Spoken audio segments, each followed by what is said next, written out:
Ngayong araw mga ka-BFP TV ay ating bisitahin ang isa sa pinaka-underrated na lugar dito sa BFP Bangsamoro Autonomous Region in Muslim Mindanao. Kaya ano pang inaantay ninyo? Tara at samahan niyo ko sa biyaheng Basilan!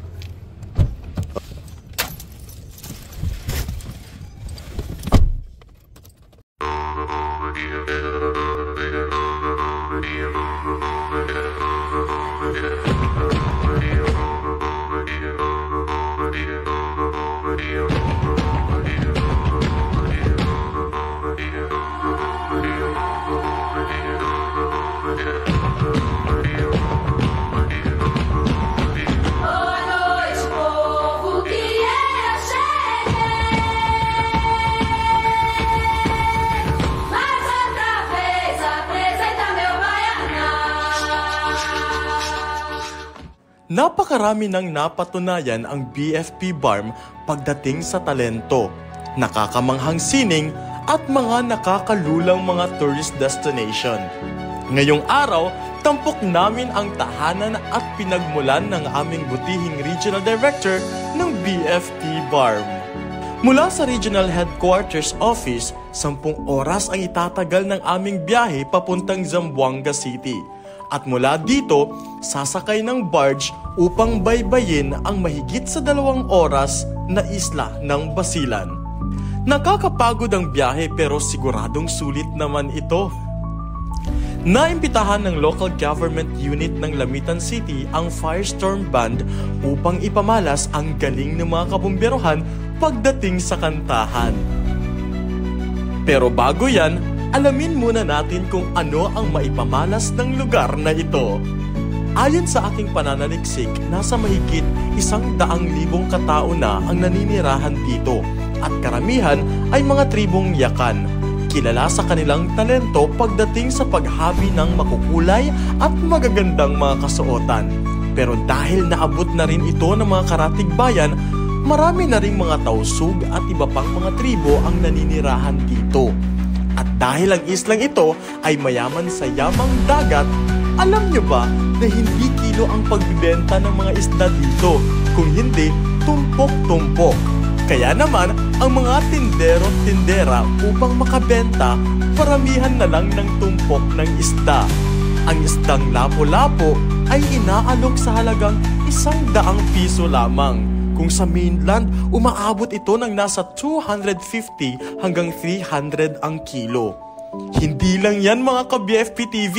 Kung tourist destination lang ang pag-uusapan, syempre, hindi magpapahuli ang lugar ng Basilan.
dami-laming kita. Pitunay ka ang may dami-laming kita. Pitunay ka ang may dami-laming kita.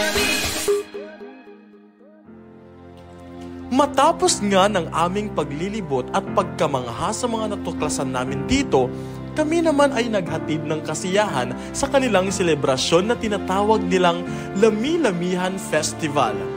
Unang gabi ng Firestorm Band ay mainit na kaagad ang pagsalubong ng mga tao. Kaya naman, pati ang alkalde ng lugar ay talaga namang hindi napigil na mag-enjoy. Napasayaw, napakanta at napahiyaw ang mga Lamiteños. Dahil nga dyan mga ka-BFP TV, ayon na rin sa kagustuhan ng alkalde ng Lamitan na si Honorable Mayor Roderick H. Furigay ay nag-request pa ng pangalawang gabi na free concert ng Firestorm Band. Talaga naman, sing-init ng kanilang lugar ang kanilang pagtanggap sa BFP Farm. Hindi lamang ito salamin ng magandang kooperasyon at ugnayan ng mga kabomberohan sa lokal na pamahalaan, kung hindi masaya at tahimik na probinsya ng Basilan. Tunay nga na dito sa Lamitan, lamitanan.